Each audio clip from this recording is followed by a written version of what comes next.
Hello, my name is Karen, and I'm here with APA judge and passionate poultryman Jim Evans. Yeah, I am so excited. I kind of watched it pop up on my iPhone with this notice. It's like, hey, episode number 1, here we are. And, well, we have, I'm thinking people need to go to the website, responsibleChickenBreeding.com, need to send in questions, need to get all the notices and spread the word. This is awesome. Knowing no one is doing anything like we're getting ready to do. So yeah, I'm excited. I hung a new chicken picture behind me here. That is a picture of some Plymouth Rocks when I judged in Australia a bunch of years ago.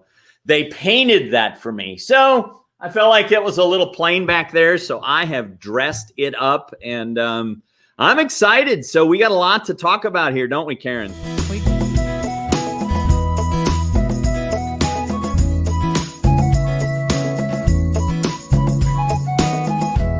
And we promise to respect everybody's time. So I think we'll actually go ahead and get started, if that's okay with you.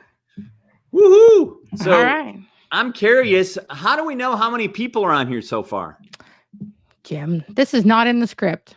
Already. I messed up once, and now you're asking that. Oh, I see 10. There's like 10 people already joining us.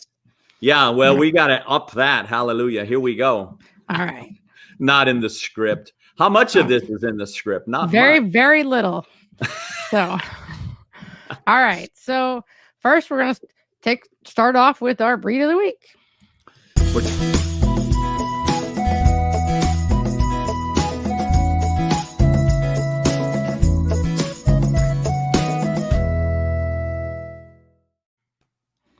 All right. Now, do you know what our breed of the week is, Jim? Well, I can tell you this. It wasn't the one that was in that picture. Yeah. But I got a comment. Your brother did an awesome job on that intro. I absolutely love it. So those are excellent standard silhouettes there of the Black Australorp. Very good. So help me out, dear. What are we doing? Tell me the agenda. Well, you're going to tell us all about the Black Australorp. I'm going to show little tiny pictures while you do it to have more fun. Oh, good. Well, I've been around Black Australorps for a long, long time, and judged many of them. And when we talk about the breed of the week, there's a kind of a general principle that I want you to remember. And the general principle, when we discuss the breed of the week, the general principle is this: all standard bred poultry, every single breed in the standard of perfection, they were all developed with a specific purpose to be productive in a specific region. So for an example, when I'm teaching, I always use the example of the Buckeye. The Buckeye chicken was a chicken that was developed in the state of Ohio. By the way, did you see the Ohio State Buckeyes had a shocking upset in the basketball tournament? Anyway, so the Buckeye chicken, it was developed by a woman in Northeast Ohio by a lady named Nettie Metcalf. And that bird, what Nettie wanted was a chicken that would be productive in the climate of Northeast Ohio, which is cold and so forth. But she wanted a bird that would be productive and work great in that climate. Well, that's the case for every chicken. Every chicken had a primary purpose, even though we sometimes refer to it as a dual purpose breed. Almost all the breeds, there's a few exceptions, and we'll hit on them at some point along the way in the breed of the week. But the Australorp is a chicken. We refer to it as a dual purpose chicken, but it was originally developed. Its primary use was for egg production. It was for egg production. So let me just tell you a little bit about the history. So originally, Australorps come from a black Orpington. And I'm going to just narrate some of this history. They were in these poultry yards of a guy by the name of William Cook and another guy named Joseph Partington. And these birds were imported into Australia. They were black Orpingtons imported into Australia and into England at the same period. The black Orpingtons were being used for meat. However, these birds that went to Australia, they were immediately valued. Immediately, these guys that got them in Australia valued for their egg laying ability. And so they started breeding them, and they were breeding along the lines of the original type. And the Australians, you know, I've been to Australia 5 different times judging. Matter of fact, we'll have some Aussie friends that I know who, the Black Australorps in Australia are awesome. They are awesome. And so I'm excited because we'll have some Aussies. I should have, and I didn't even think of this, but at some point, maybe we'll bring in some pictures of some Black Australorps from Australia. But these Aussies they're practical breeders, very, very practical breeders. And so with egg production as a singular goal, they made outcrosses. They wanted to improve the egg production. So they used Minorcas and Leghorns and even maybe some Australian Langshans. And William Cook had in the creation of the Orpington. So the end result of these guys breeding these and improving these Australorps for egg production was an excellent egg producer. And but one that didn't really resemble the Orpington as it was bred in other countries. So in 1902, during Australia's winter season, by the way, that's the opposite of our summer. And there was an agriculture college that held this 6-month laying contest between various breeds of chickens. This is cool history. And with 41 pens in all, the Black Orpingtons took several of the 13 top placements. And this was the first of many egg-laying contests in which these Australian bred Orpingtons would compete. So in 1922 and 23, oh, there's our friend Joe Tenyas. Hallelujah. Cool. I'm not supposed to pay attention to the pictures, but he's a great friend and loves Black Australorps. He's probably on here somewhere. So anyway, so in 22 and 23, we had these Australian laying Orpingtons, and they were setting egg-laying records. And one of the states, which is like a big region in Australia called Victoria, there was a pen of 6 Australorp hens that set the world record by laying 1,857 eggs in 365 days. Those are great, productive Australorps. And an average of 309 eggs apiece in that pen. And then they had another contest in a place called Grafton, New South Wales. And I've been there. I've been to Grafton, great chicken place. But they did a contest in 1923 and 24, and an Australorp hen laid 347 eggs in 365 days. So soon after that, Jim, I got to interrupt you. Yeah. My Australorps didn't lay that much. No, they didn't. They have declined since then, haven't they? I just wanted to let you know that Well, I was not breaking any records.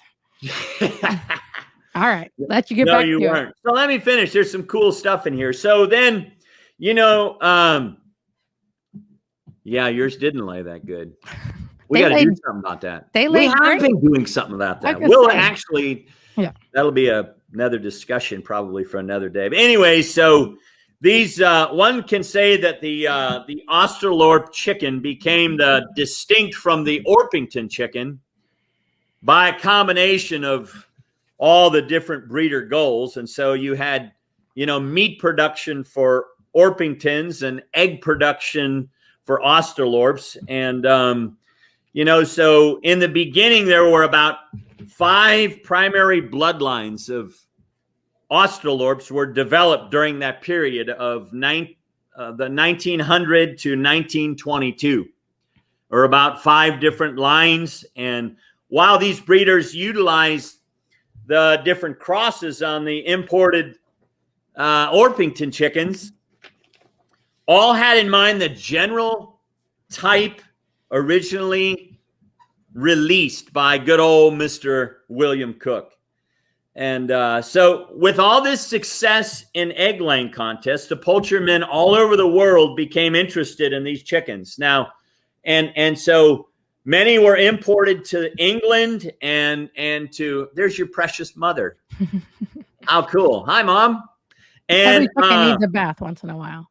That's right. They came to England and America in the early 1900s. That's when the Aussies, as we know them as Black Australorps. I need to not say Aussies because that's also how we refer to our chicken people in Australia, as they're the Aussies. But, breeders, they come to Australia or come to America, and in many ways, in the early days, they were referred to as the Australian utility Black Orpingtons. And finally, during the 1920s, the breed was identified as the Black Australorp. Now, let me give you some details that I think are important for those of you who are thinking about Black Australorps.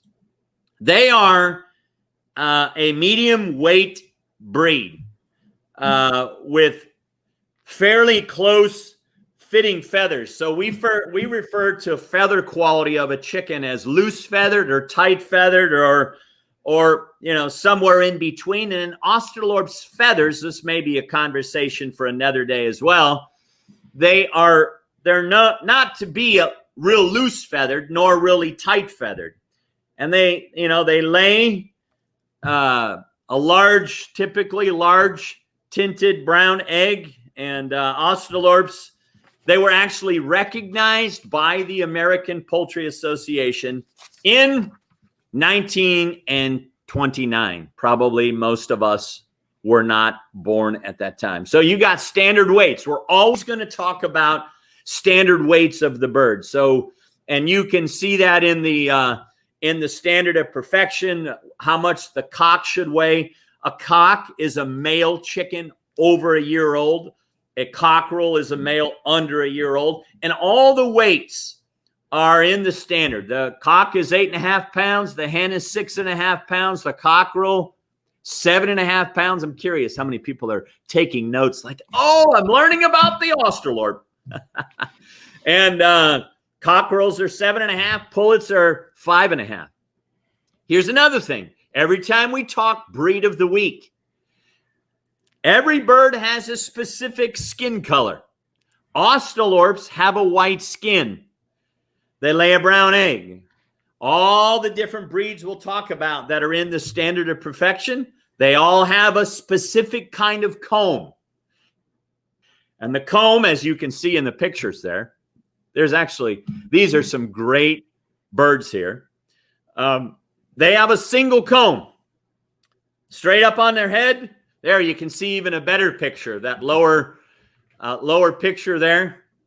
This is creative. Since when do Australorps get involved with chainsaws? What's going on there, Karen? They are very good with chainsaws. They always wear the correct safety gear. And what's that? A helmet, obviously, with a face shield. Yeah. So got a single comb. All right. And I'm also going to talk about, and I learned this from one of my favorite mentor friends, Don Schreider. Don, I'll just tell you, I can't wait to have Don on here at some point. He is extremely important in my life in the early days of the Sustainable Poultry Network, because I had judged for many, many years, but I never really learned about the production side of chickens until 15 or so years ago. And Don really helped me. We have to think through what's the ideal slaughter age. And when you think about an Australorp, it's about at the 16 to 18 week mark. And frankly, that's a whole nother discussion. You know, I teach these various seminars for all day long, sometimes 5 days, like 40 hours. So we're constantly going to be scratching the surface on our program. But if you're going to... We have 1 hour today. 1 hour today. How we doing, dear? Yep, Don't keep going. Yeah. We are a quarter way done. So my webcam is working. There you go. All right. So anyways, let me tell you a few of the faults with Black Australorps. Well, before I go there, when they originally developed the Australorps, a couple other things I would mention to you is when they were developed, they were intended to be, as you picked up from me sharing the history, they are intended to be great egg producers. They're also supposed to be docile, gentle, right? Karen, were yours always like that? Honestly, yes. Did you ever have males that attacked you? You didn't. Nope. I'll tell you this. You can get some of those not so good males from some of the hatcheries, and they don't like people, so they attack. But originally, they weren't supposed to be aggressive, and they were supposed to be tamed quite easily. And they can also be, and this is a question we will hear over and over and over. Oh, do they sit on their own eggs? Do they go broody? And the answer is typically yes. That's the way they were bred. Now, another conversation for another day. Remember this, that broodiness is a dominant trait that's passed from mothers to daughters. And so a broody mother will produce a broody daughter. If you don't want broody Australorps, then you can breed it out. But the forefathers, the ones who created the Australorps, said, we want our Australorps to be broody. So as I travel the country and as I judge and evaluate Australorps, let me tell you some of the common faults that I see in our Australorps. Anyways, what we were talking about before we were rudely interrupted was I was talking about the common faults of Black Australorps, and those birds that were up there, I was talking about shallow breasts, and I said these girls have good breasts, excellent breasts, and that's something that we'll probably discuss along the way in our selection process. But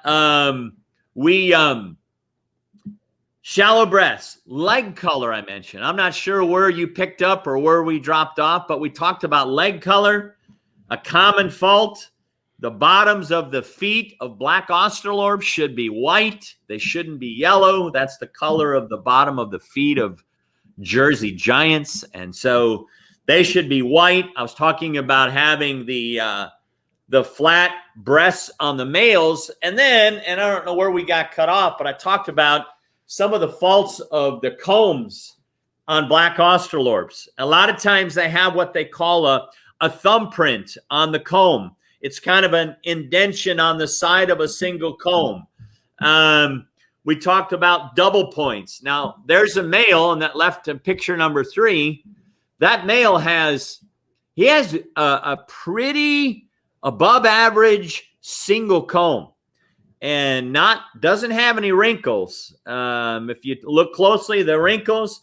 And another very, very common fault in single combs of Black Australorps. Actually, it can be repetitious in multiple breeds with single combs, and that is what we call side sprigs. So if you have a standard of perfection, you can open up your standard and read the definition of a side sprig.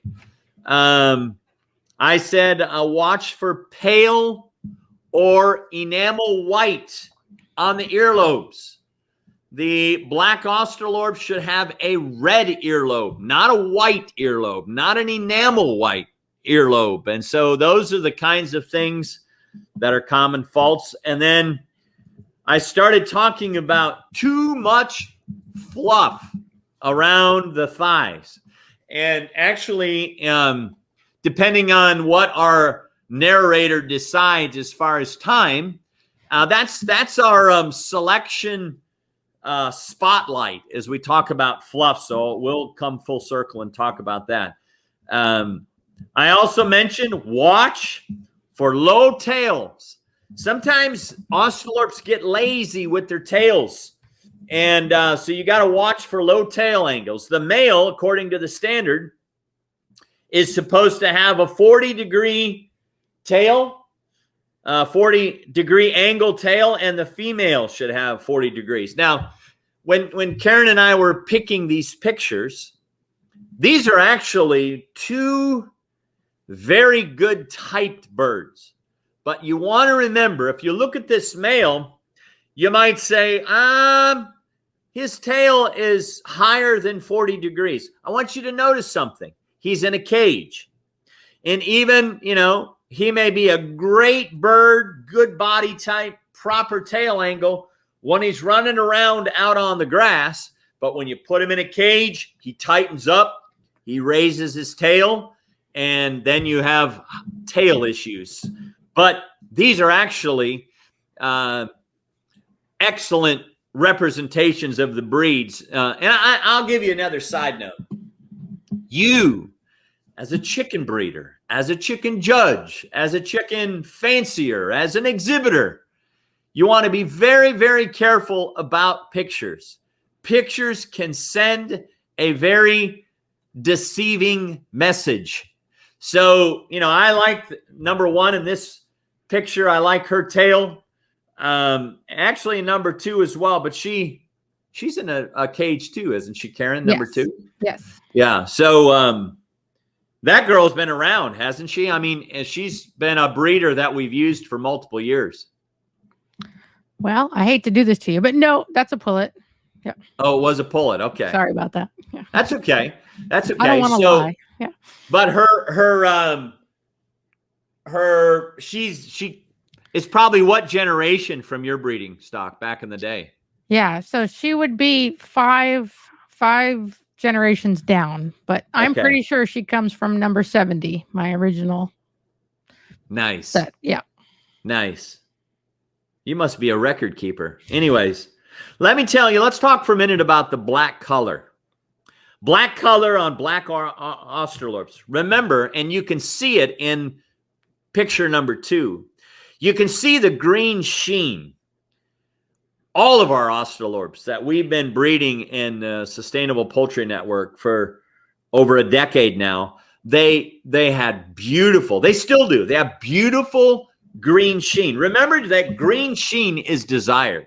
It is desired. And you do want to watch for what we call, as judges, as breeders, we call it foreign color.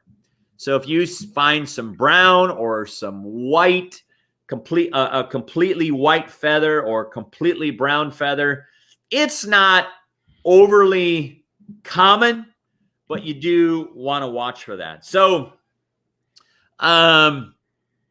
what about genetics in North America? I would say this. There's a lot of very, very good Black Australorps across America. Not just with Sustainable Poultry Network, but there is a number of very, very good breeders in different pockets of the United States. I lived on the West Coast for a number of years and grew up my teenage years on the West Coast. And Oh, I'm thinking Bruce Sherman. He and his dad showed Australorps for years and years and years and had outstanding. There's another gentleman I don't know that I've ever handled his birds, but I have seen some pictures of Dan Castle up in the northeast part of the United States. And so, what I notice, if anything, when it comes to Black Australorps, is both of the sexes, both the males and the females, and I bet, Karen, you would affirm this as an Australorp breeder, a lot of them are getting too big. They're too big. Did we have that problem with your breeding stock, Miss Karen? Yes. Males and females? Males and females. Yep. Yeah, so you need to, and sometime we'll talk about weights. Weights are so incredibly important.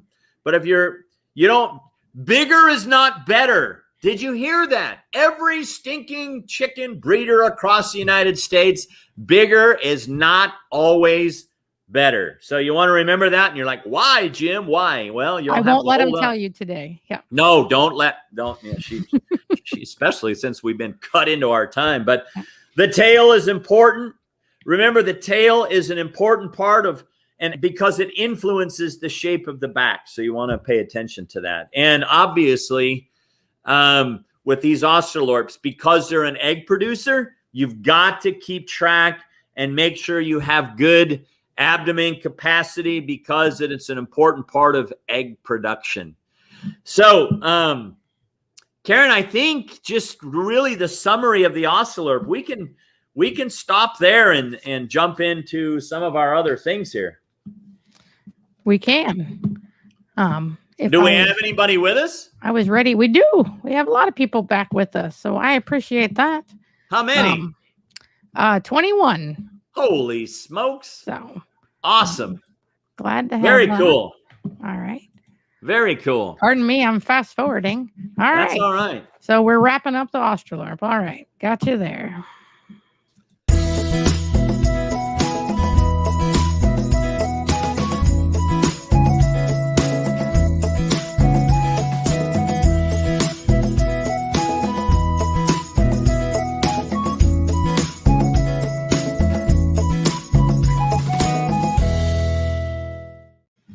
All right, I want to track back for 1 second because I love that music. Dun, dun, dun, dun, dun. That was your brother, right? Yeah, that is my brother Park.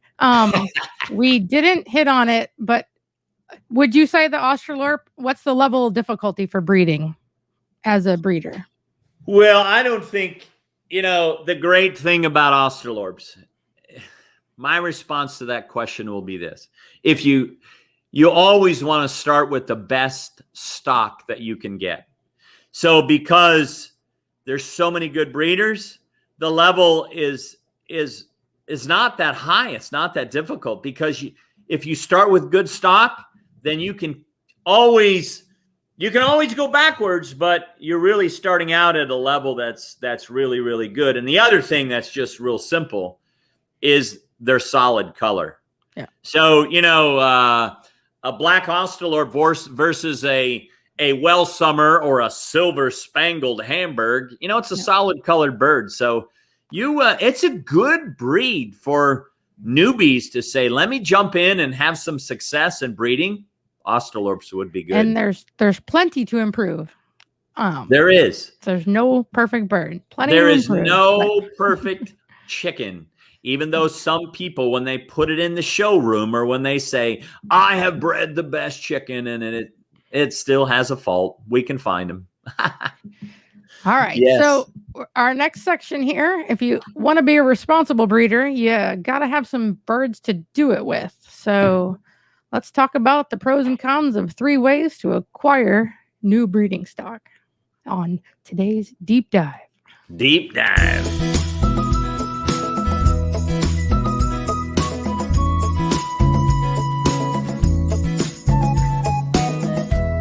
What are the 3 ways that most people can get a hold of some birds? Well, obviously there's 3 different ways, and you can do it with baby chicks, or you can get adult birds, or you can get some hatching eggs. So I'm going to let you kind of facilitate us in discussing those three options. All right. So what's the benefits of starting from baby chicks? Well, obviously, that's probably my first choice. And although I've done it many other ways, but the pros of baby chicks. All right, here's a principle I'm going to share. Every time it comes up, I'm going to preach this, and that is to get, one of the pros of baby chicks is to get as many as you possibly can. And there's not a magical number. If I'm teaching a new breeder and we can get 100 chicks, then I say get 100 chicks. Now, some of you can't, and we'll kind of talk through that, or Karen will kind of bring me back to earth about what's reality. But when you get a lot of chicks, you learn how to grow those babies out, and learning how to grow them out is a huge part of being a breeder. Secondly, you have multiple males to choose from. Let's just say you get 100 chicks. If you get 100 chicks, you're going to get like 50 males and 50 females. Well, when you can choose from 50 males to select your breeders, that's a huge advantage. And so those are some of my initial thoughts with the baby chicks. What else do you remember that we talked about on this whole piece here, Karen? Well, just that was the big one that you learn with the chick, especially if you're a new breeder. If you haven't had hundreds of chicks for 15 years that you've been raising up, it's good to have some time. You learn your birds, you learn your breeds. You've got time to study. I needed a lot of time to research. That's true. So what your point is while they're growing, you're learning. Yep. Great asset. Very, very important. Yeah. And then for me, it's going to be the record keeping. I know exactly what has gone on with those baby chicks from the minute I got them. Yeah. Yeah. Now, cons, Karen. Yeah. First con that comes to my mind is babies are fragile. So you can lose, which is discouraging. Your adult birds don't die as easily. Now, they can, obviously, but one of the cons of baby chicks is if you don't know what you're doing, you can heat them up. You can freeze them to death. I mean, that's a con. Yeah. Keeping them alive. That's important. Keeping them alive. It's very important. If you notice, that's kind of key to starting your breeding flock. Yeah. That's responsible chicken breeding. Yeah. That's responsible just chicken ownership. Yeah. Or stewardship. Yeah. What about there's always going to be swindlers no matter what way you go with your birds. So, is it easier when you're buying baby chicks? Is it easier for them to con you? What do you mean? Well, you don't know what the parents look like, right? You're just, here's a bunch of baby chicks that were supposed to be Rhode Island Reds. Yeah. Well,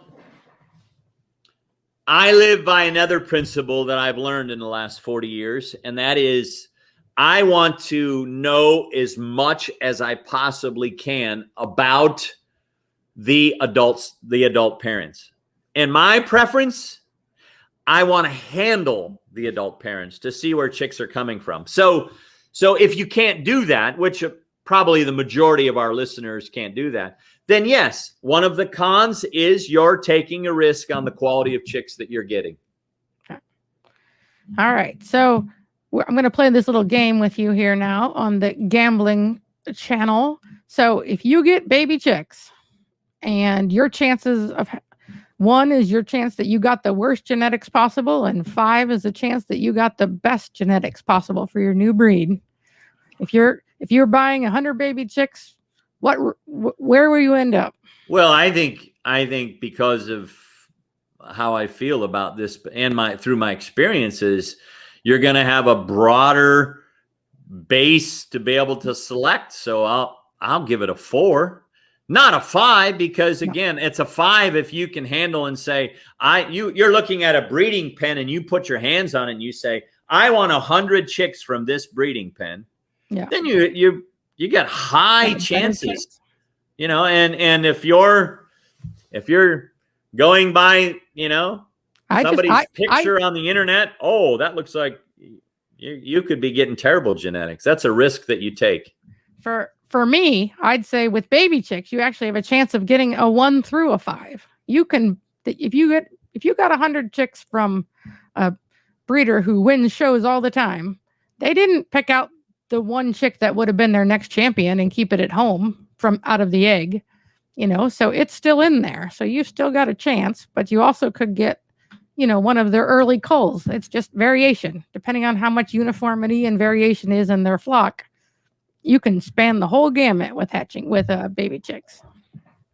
So that's my opinion. You did good. All right. So how about adults? I have to say, you're one of the few people that actually suggests that people start with baby chicks. I feel like almost all other people suggest that you go to a show and get a started bird so that you know what you're getting. So what are the pros of adult birds? Well, the pros, one of the big ones that is a pro is you know what they look like. You're picking, you know, unless you get what I call a champion in a box. One of my fellow judge friends, I remember years ago, we were talking about how people would buy a chicken, get it in the mail, and put it in a poultry show and win. So it was called the champion in the box. So you know what you're getting. You can see the bird, you know, especially if you go to a large poultry show like the Ohio National has one of the biggest sale areas, you know, and there's thousands and thousands and thousands of birds being sold, which are common in even, you know, in a number of poultry shows across the United States. But you do know what you're getting. So that's a good thing. Now, what you know you're getting is on the surface. What you don't know, this is a con of adult birds, is what's underneath. Is it a productive bird? You know, that's another thing. While you're growing out baby chicks, you're able to evaluate birds on their type and their abdomen capacity and their heart girth and all these important things. Remember, people are selling their best, they're not selling their best adult birds. You're getting the second, third, and fourth best. So I love the fact, Karen, that I'm one of the ones saying, chicks, man, you get more to select from. But what happens is we're too impatient. So we want to show up at an auction or a chicken show and go, oh, I went through this. Oh, I want that male. He's for sale. I want him. You know, so anyways, I'm rambling, Karen, aren't I? That's okay. That's okay. So I think if you get adult birds at a show or anywhere else and you bring them home and you quarantine or not quarantine based on your personality type there, risk aversion, and that bird survives and thrives in its new environment, I'd say you're pretty guaranteed that bird is healthy at that point, because that's a stressful time to switch. So you've got some proof of vigor in an adult bird that comes home with you and thrives. Well, that's if when you take it home that it lives. That's making an assumption. Okay. Well, you're not going to breed from any bird that didn't live. So once it gets there. All right. So the cons, we've talked a little bit about that you don't know about the production and you also with under cons, you do have the biosecurity issue. Yeah. You know, I mean, so depending on what you have at home and how strong the birds are, and do people vaccinate their chickens? And some do and some don't. Majority of them don't, but biosecurity can be an issue too. Yeah. Yeah, and even if everybody's healthy, you've got here's my Merrick's and my coccidiosis and my, you know, and then does it mesh well with theirs? And so nobody's birds are sick. Nobody's doing anything wrong. It's just spreading stuff around. You never know how it's going to all add up. And you like selling your coccidiosis. No, not really. That was a joke. All right. So All right. So What about hatching eggs? Hatching eggs. Let's talk about them. So Yeah, I mean, wait, I want to go back one more thing to adult birds. That is actually probably the cheapest way to get into it, because even though you might pay $200 a bird for that for that trio, are we starting with a trio of adults? Are we starting with as many adults as we can get our hands on? But that's less than you would have paid to feed and raise and buy and all the infrastructure and everything for baby chicks. So yeah, it is cheaper. yeah. Yeah. I have lots of thoughts on that, but I'm going to wait. All right. All right. Hatching eggs. What do you think about starting with hatching eggs? Well, I hear too many horror stories about hatching eggs. I'm not a huge advocate of those either. And you want me to talk pros or cons? Pros. Let's start with pros. Well, I think probably to me the greatest pro about eggs is learning how to hatch them. You've got to get an incubator and a hatcher, and you've got to walk, or you might put them under a hen, I suppose, depending on how many eggs you get and whether you've got some broody hens at home. But if you incubate them, it's a huge learning curve. Learning how to hatch is awesome. Now, I think with that, one of the cons is you pay a lot of money for eggs and then you don't know what you're doing. So you can't hatch them, or you attempt to hatch them, and so unless you have somewhat of an endless bank account for chickens, then you got to go buy more eggs. So, but I do think the learning piece of hatching is a very much a positive thing. So it's going to spend a little bit less money for the actual eggs than you would for chicks. So if you had an excellent hatch record and you've been breeding or hatching a long time, you maybe could acquire. Do you think you could get 150 hatching eggs from somebody to hatch out your 100 baby chicks? I doubt it. It sometimes could be hard, but I guess the same people that could sell you 100 chicks could probably sell you that many eggs, because that's what they had to do, So there's that. Biosecurity, as a somebody who's actually quite terrified of bringing in new birds to my flock. I like that hatching eggs you can sanitize and everything, and I think that's probably the safest way to go. Put your McDonald's cup out of the frame, Jim. I'm teasing. My favorite sweet tea. There you go. That's good. So I don't know. So you don't recommend hatching eggs either. If anybody doesn't know, Jim likes baby chicks. What do you think? Well, I will tell you that I'm talking with a good friend up in New England who's got Leghorns. And Leghorns are one of my absolute favorite chickens from when I was a teenager. And I'm going to get some adult birds from them. We're talking, and I'm probably going to get hooked up with some adult birds. And so I like getting adult birds mostly because I like instant gratification.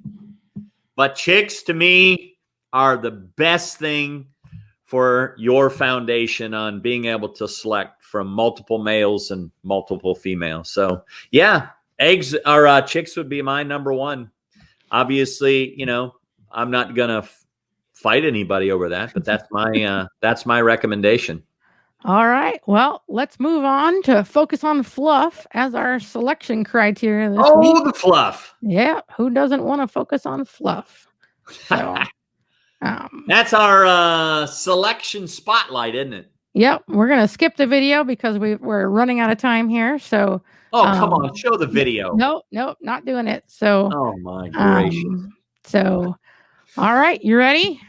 It's time for question and answer period. This is where he treats me like a small school child. All right. So, Jim, you're supposed to read that. Fluff as a selection criteria. What is it? Well, the thing that I like here is, Karen, you looked it up in the, didn't you? Yeah. Read that to us, Karen. All right. So fluff and in the 1905 edition was defined as the soft feathers about the thighs and posterior part of a fowl. It also has another definition as part of the feather, but we're not talking about that today. So, Jim, where in the world is the posterior part of a fowl? Well, we actually have a picture for that. So there you go. I love this. This, I think this is a picture of a Chanticleer, maybe not a real good one, but it doesn't matter. We wanted to show you this. The fluff is this section within the red box. So it's down by the hawk, and extends around to about where the vent is. But that section in the red box, when you hear us talk about fluff, and especially fluff on various breeds like Black Australorps. That's why we picked this today, is because of fluff on the Black Australorp. So, Karen, for the female Australorp and the standard for fluff, what does it say in the standard? I can't do it now. In this book here? Yes, in the standard of perfection. All right. So anybody who doesn't have one, buy one. You're not going to breed any bird in the American standard of perfection without the Bible of doing it. That's right. So get one, join the APA while you're at it. I call it the chicken Bible, and everyone needs to have a chicken Bible. So when you go to... Oh, sorry. Yeah. Jump in there. For the females, it calls for a moderately full fluff. So, like everything in the standard that frustrates me as a new breeder, what in the world does moderately full mean? Well, you have to, here's what you've got to remember. So it says moderately full for the Australorp, correct? Yep. So moderately full, you have to understand what heavy fluff or a lot of fluff looks like, and what does it mean to have minimal fluff. And frankly, here's a picture, and we've got a couple of others that will show you, how to compare fluff. So this is an old Plymouth Rock 1905 edition of the APA Standard of Perfection, and this would be, I think, what does the standard say here, Karen, on the Plymouth Rock? I think it says medium in length and moderately full. So that would be the same as the Australorp. Yep. So you're talking about, being moderately full is not a lot of fluff, but more than the average bird, and here's the Rhode Island Red, and it says moderately full. And so you're comparing, when you read the standard, you're comparing, when it says moderately full, you're comparing that. It's a visual connection. Yeah. So I think, what's the Dominique say in the standard? Moderately full. Yeah. So it says moderately full as well. And so, sometimes the amount of fluff that a Dominique, by the way, that's the oldest chicken, the first bird ever went into the standard of perfection, I believe, was the Dominique. And if you lined up this Dominique next to an Australorp, you would notice the fluff is drastically different. And the Australorp should be similar, And so you got other birds that are mentioned with moderately full are like Javas and Buckeyes and Chanticleers and New Hampshires. And there's many others that say moderately full. So is that helpful, Karen? Yeah, not yet, because I haven't found any that don't say that. Seems like they're all moderately full. Well, there's some in the standard. If you look at the Leghorn actually says, here's the Leghorn. Some say Leghorn or a Leghorn. Okay. It depends on where you live. Leghorn. I raise Leghorn. So they actually, if you read, what's the fluff say for the Leghorn? Short. Karen? It says short. It's a short definition of a fluff. Yeah. Yeah. The fluff is short. And if, and then this next one is the Minorca. What's it say, Karen? It says rather short. Is there a difference between rather short and short? Again, I'm going to emphasize, as a judge, as a breeder, when the standard says moderately full or short, you've got to learn to observe and pay attention. Polish, the lovely Pollock chicken. What's that one say? That just calls for short. Yeah. Just short. Yeah. So you can see on these Leghorns, Minorcas, and Polish, all right, on the Leghorns and the Polish and the Minorcas, it'll be short. It's totally different, makeup of the fluff. And so aren't there other breeds that say short, Karen? There are. Like, what are they? Well, yep. That's put me on the spot there. Well, I remember them. I remember we talked about like Blue Andalusians, the Anconas, Hamburgs, Cornish, and on Cornish, I think it says they're short and well tucked up, aren't they, or something like that on Cornish? Yeah. Is there any correlation between like Mediterranean birds or continental? I mean, is there any classes that all have the same or purpose of the bird? Pretty much. Absolutely. The entire Mediterranean class would be the word short would be in the description for the fluff. And probably, let me think for a minute on continental. Continentals, there might be a little bit of variation, like with the salmon favorels. There's a little bit more fluff. And somebody's asking about, what breed standard calls for profuse fluff. Yeah, so we can talk about that, actually. We're asking that. We're asking that. That's right. And we've already got the answer in the comments here. So I just thought I'd ask.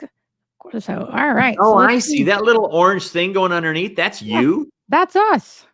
That's us. Cool. I need to turn it off, though. So there's another interesting one, the naked necks. So they call for a very long description of their fluff. So one of my least favorite chickens. No, don't tell. We're not going to get the Naked Nut Club of America to come on and talk about their breed. Oh, they'll come. I can still talk about. There's great things for naked necks. We want all the breed clubs to come and talk about their breeds. That's what everybody has their opinion of their favorite chickens and their least favorite chickens.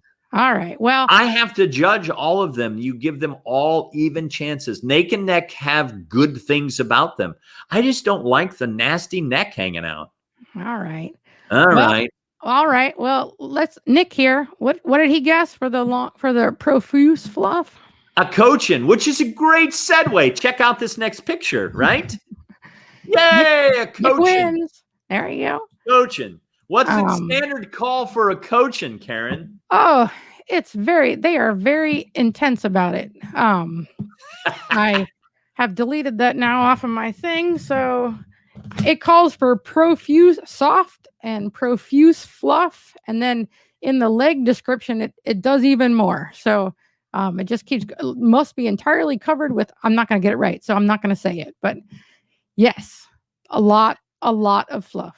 Which is, you see in the picture, you don't have to be a super wonderful chicken expert to figure this out. Look at the Cochin, have the visual in your head from the Polish or the Leghorn or the Minorca, and it's obviously the fluff is much different. So what we've showed you is one extreme to the other. One extreme to the other. So, Karen, let's talk about the Australorp then. All right. Here's the silhouette. Okay. So a silhouette of a standard Black Australorp, male and female. You can, and this is going to be repeated over and over and over on our show. Type is what you see. Body type is like the outline of the silhouette here.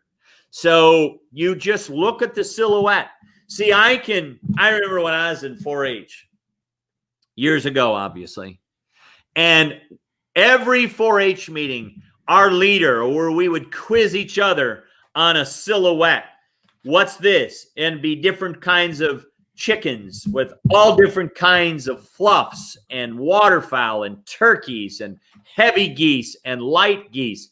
You learn the breeds by these silhouettes. So you can see that even in this silhouette, which is the outline of the bird, what you have here is what we call it, Karen? Moderate fluff? Moderately full. Moderately full. So, all right. But I have a question. I have a question. When we were breeding and selecting, you kept saying, I don't want no Orpington fluff on your Australorp. But guess what the Orpington standard calls for? What does it call for? Moderately full. Moderately full. Exactly the same as the Australorps. Yeah, so we might end up going a little bit down, I'm going to say a rabbit trail, but it's a chicken trail because a lot of times our Orpingtons in North America have too much fluff. They have too much fluff, and typically that's connected to, oh yes, borrowed from the orpingtonclub.org in the UK.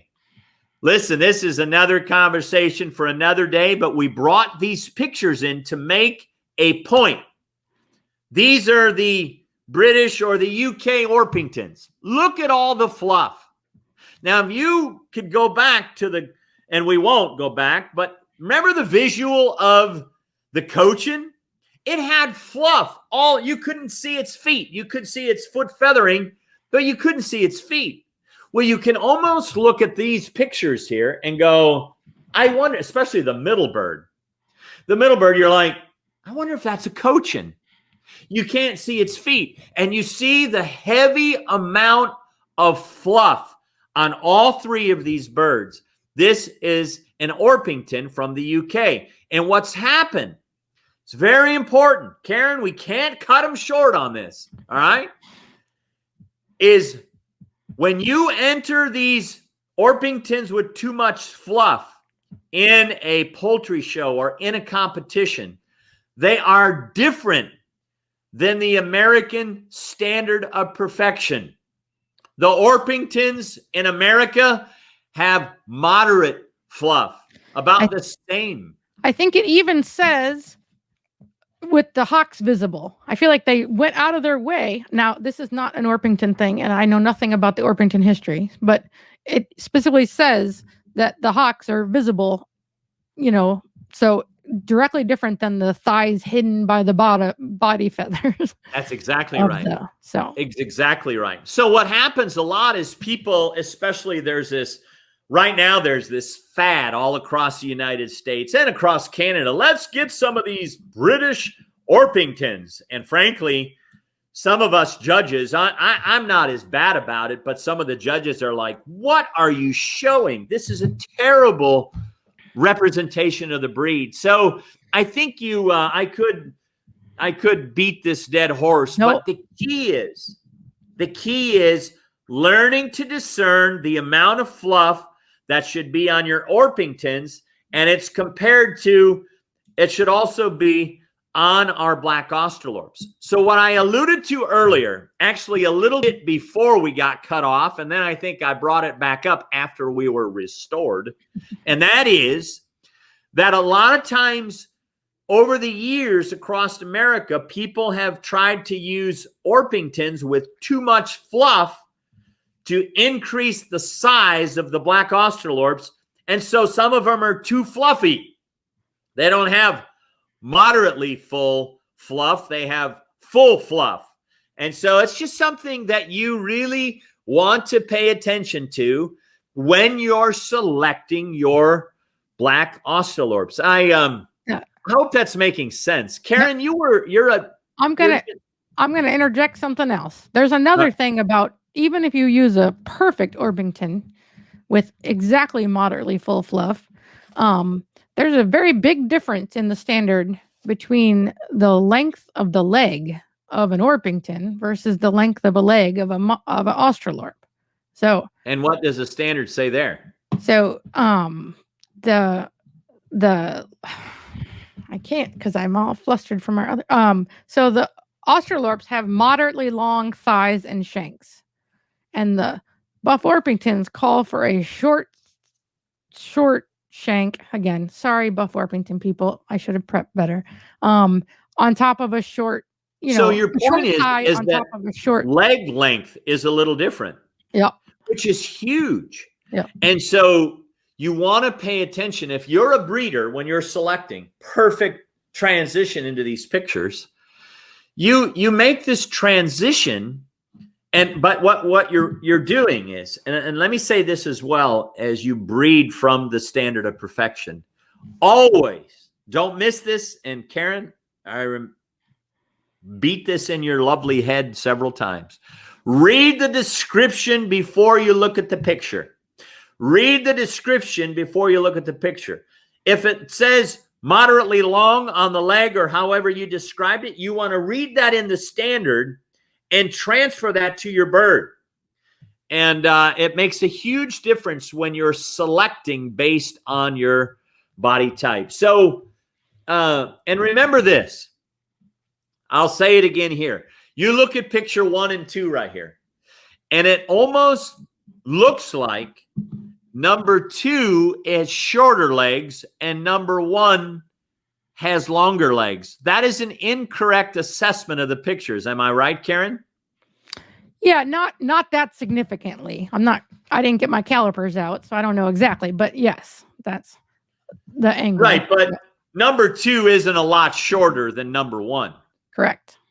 But the picture can be deceiving, or the picture cannot really justify it. So that's why to me, the best way for us to really assess and teach people is on the farm, handling birds, showing people, showing you what the birds look like. So I'll get off my soapbox. That's not doable for the thousands of people out there that want to learn. So we're doing this instead for the to try to help. Yeah. Amen.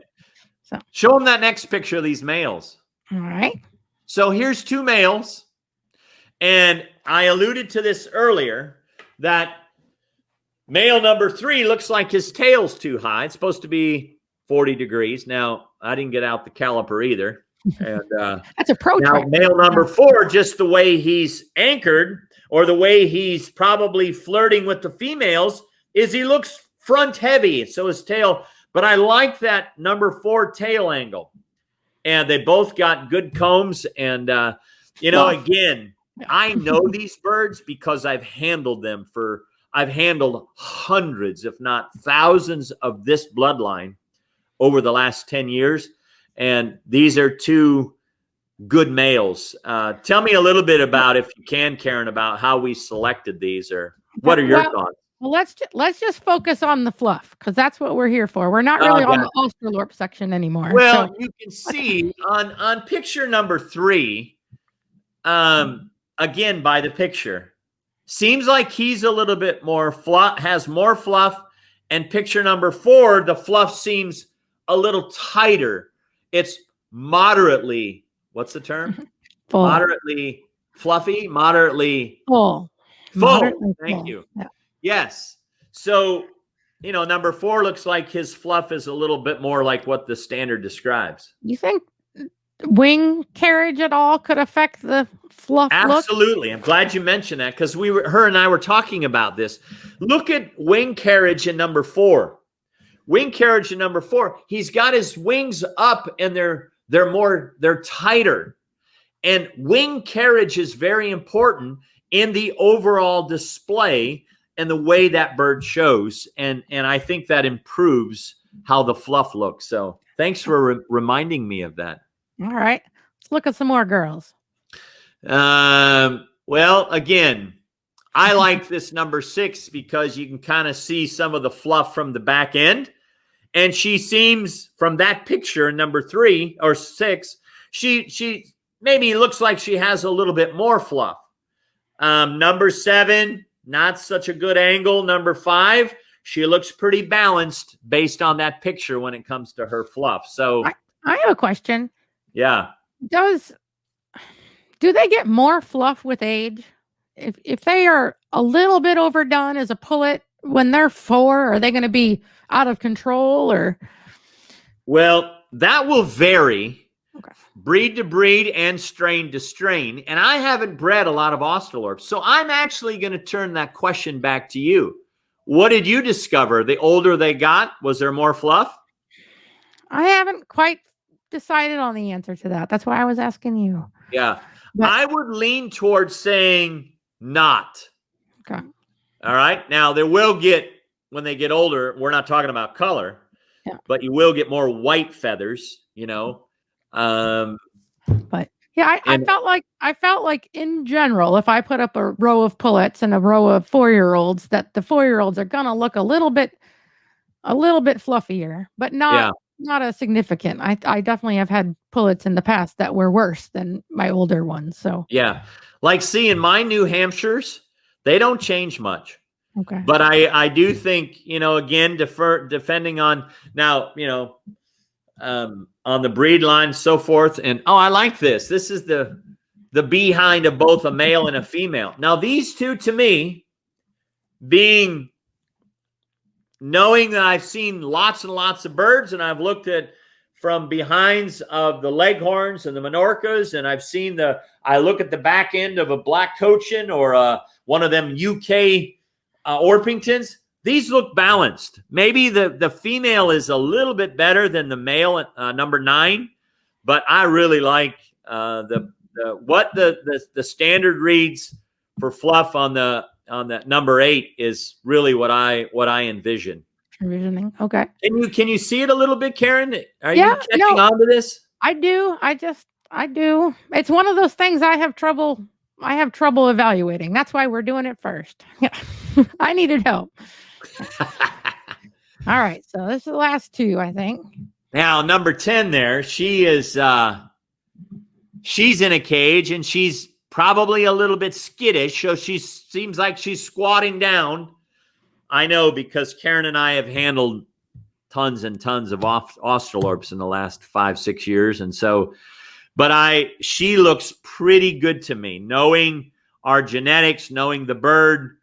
Of course, I'm always attracted. You can see the green sheen in the picture. We're not even talking about that. So, and that male, I like how you really narrowed him into the box. Well, I wanted to see if I could. Yeah. Yeah. I think, I mean, again, based on what the standard says, I think he's a balanced bird. Not too much fluff.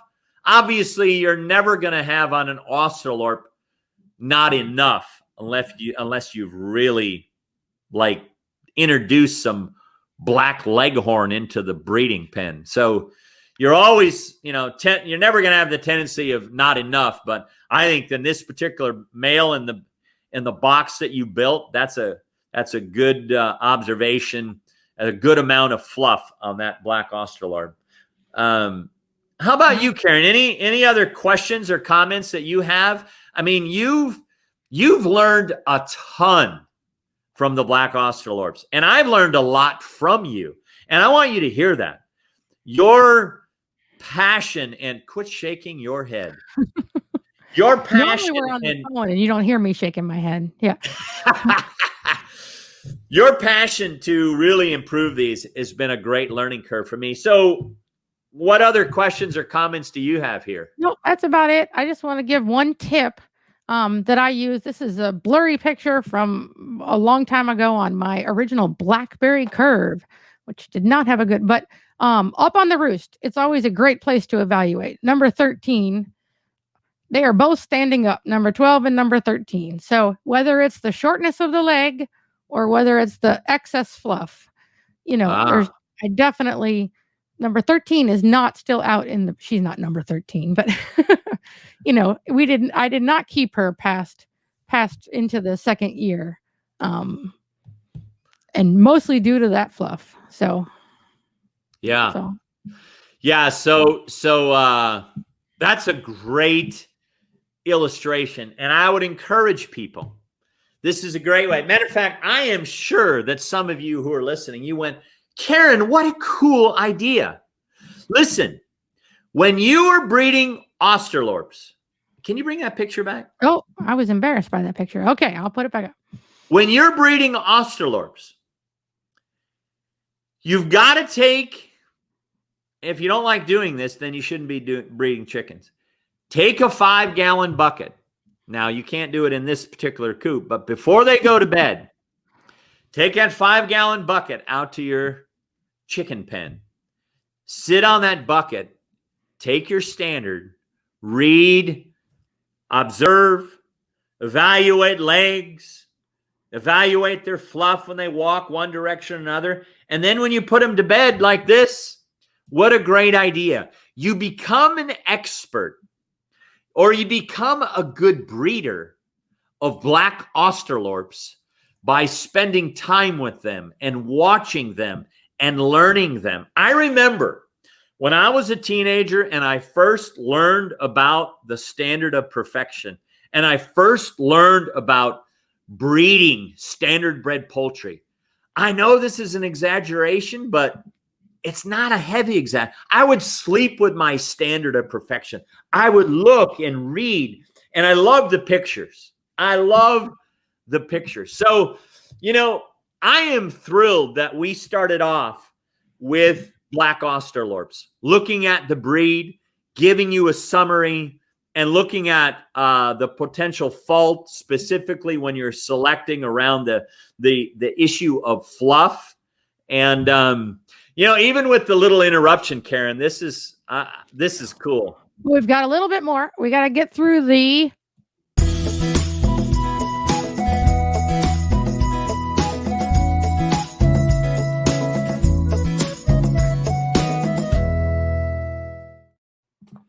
All right. So we lost all the chat questions from the first half. So I apologize to everybody who probably isn't here to watch it anyway, but let's try handling some of the questions on this version.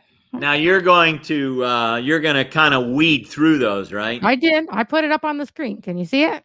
I found it difficult to find quality breeding stock during COVID. Well, that is a problem.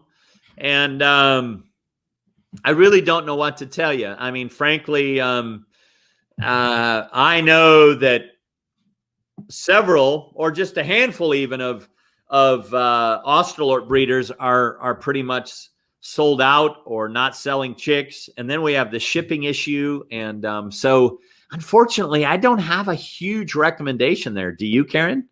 No, not really. Just contacting, if you want from a breeder, contacting the breeders and giving them time. It's not, most of them are not in the business of selling chicks. So it's a side thing for them. So just patience and just multiple touches. So, all right, we have one question that we could maybe clear up here.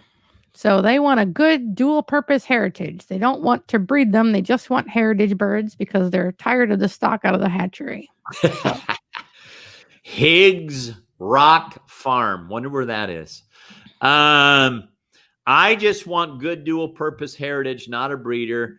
Just want heritage. So tired of the stock out of the hatchery. It's not really a question. It's just saying. But I don't think we need to go into the heritage or not. But standard bred is probably the way we would frame a good, healthy, vigorous bird. Heritage has a few more definitions to it or non-definitions that can get controversial. So let's not go there. But we're all for getting good quality birds. Well, and what they're saying with their question, yeah, Dan Castle has, hey, Greg, how cool. Good to see you, buddy. Dan Castle, but I don't know how many he'll sell. You know, Not if you don't ask. Yep. Yeah, that's true. You can ask. But I would say in response to that question, to that particular, I can't remember who that person was, but, find somebody that you can just get some good birds from and say, hey, every couple of years, I'm going to come back and I'm going to ask you about it. Ask you to get more birds. I mean, right. What would you add to that, Karen? No, you're good. That question comes up 350 times a day. Gordon and Angie want to know, however you obtain your birds, how much should you worry about their inbreeding? Well, we have titled our show Responsible Chicken Breeding, and I'm not going to elaborate too much on this because we will discuss it more in future shows. But my initial answer is this. I remember when an old timer, a phenomenal chicken breeder, told me, listen, some people, we definitely promote, I believe strongly, in breeding related birds. We call it line breeding. Line breeding, in a sense, is you are breeding birds that are related. And I remember an old timer saying to me, we don't use the word inbreeding because it sounds bad. But really, you are inbreeding. I'm going to give you this simple principle that I learned from my friend Don Schreider and a number of other breeders. All I would be very, very careful of is to not breed a full sister to a full brother. And what I mean by that is this. They have to have the exact same parents as well. So whoever that question was, here's the simple answer. You probably don't have an inbreeding issue for several generations if you have more than one male and one female. Is that an elementary enough answer, Miss Karen? Yes. Yes. For a general, yes. You did good. Okay, good. Any other questions? Jordan wants to know if these videos are going to be available to watch later. Absolutely. Right. We have, they'll be on responsibleChickenBreeding.com on, we have a YouTube and a Facebook channel, and you can correct me if I'm wrong, but also we streamed it live on the Sustainable Poultry Network USA Facebook and YouTube channel. And the YouTube channel for Sustainable Poultry Network already has some videos that Karen and I have, well, and I've done some of them myself, but there's several other videos on there. So they will definitely be available later. And please spread the word. We'll fix all these kinks and drop-offs, and it's only going to get better and better next Monday at 2 p.m. But we're not done yet. All right. Jessie wants to know if she wants to breed Swedish flowers and they don't have a standard, how does she go about doing that? That's kind of a problem. So I would say to you, Jessie, is there a standard in another country? I can't remember on the Swedish flower. Now, I will tell you, a number of years ago, I went to, what's that hatchery that's bringing in all the birds internationally, Karen, down in Florida? Green Fire Farms. Green Fire Farms. I've been there, taught a seminar there, went through all their breeding stock and evaluated and looked. And I think that's where some of the Swedish flowers came from. Here's the key. Let me simplify it for you. If you're getting one of these kinds of birds that aren't in the standard of perfection published by the American Poultry Association or the American Bantam Association, you've got to find a standard. Try the British standard. Try, there's some that are in the Australian standard that aren't in the American standard of perfection. There might be a German poultry standard. Wherever that bird came from, try and find the standard, a written standard that you will breed to. If there's zero standard, make it up yourself. Make it up yourself. Well, and I don't mean it as flip as that sounded, but pick what you want out of your bird. You know what I mean? What do you want? What do you want from your bird? What is its purpose? What are your goals? And, work towards what you're pleased with and work away from what you're not happy with. So. Yes. All right. Any other questions? Well, Crystal wants us to know she has a new Australorp rooster and he's gorgeous, and they are gorgeous. So I agree with that. I got a new 2-year-old Australorp rooster. You know what? Awesome, Crystal. Awesome. And if he is, if he's 2 years old and he's got plenty of vigor and he's producing and he's Hey, look at Ty Burke. I don't even raise Australorps, and I enjoyed this. Greetings, Mr. Ty. Anyway, so 2-year-old males. Hopefully, he's going to be productive. Some life for left you. in him. That's right. Got plenty of life left in him. That's right. So since this episode went entirely off the rails and we're overdue on time and everything went wrong, I'm going to go ahead and do a little rant here because I can, and I'm relaxed because we can't be any worse. But I just want to say something about the hobby right now. This I think is a great time to be into standard bred birds. I mean, there is so much more information. I only started 7 years ago. I'm just a baby breeder. But even in that amount, even in those 7 years, there is so much more information and help available now than there was. Not even if it was there, I didn't find it. So I'm not saying it didn't exist, but I didn't find it. So there's more information available from lots of credible sources. The APA has redone their website. They've got a new poultry history website. And they, and Karen, just while you're on that line, American Poultry Association, if you type that in your search line, you need to get a standard of perfection. I want to promote it. I'm a huge advocate. I'm a life member. I'm privileged to be one of the judges for the American Poultry Association. And the website, our current board of directors, and even over the last 5, 6, 7 years, things have really improved with the American Poultry Association. So get a standard and browse around the website. I just put an exclamation point in your little promotion there. Well, Karen. And I want to say they just put out their, you can't see it, but the strategic plan report. So they're going to do even more outreach and more education. Like I said, it's already exponentially better, and there's going to be even more coming up.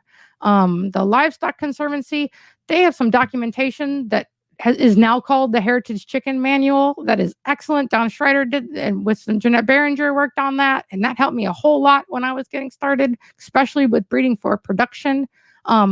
They launched their 2021 poultry census today. So today's the day. Get on there if you want to be counted. If you don't, and they've been doing that for a number of years. So they've started again. It'll take a while, but I think the last one was 2015. So they've started that again. So get in there and submit your birds. If you want them to count your birds, you have to participate. But they're also doing educational live streams frequently now. So that's something new for them.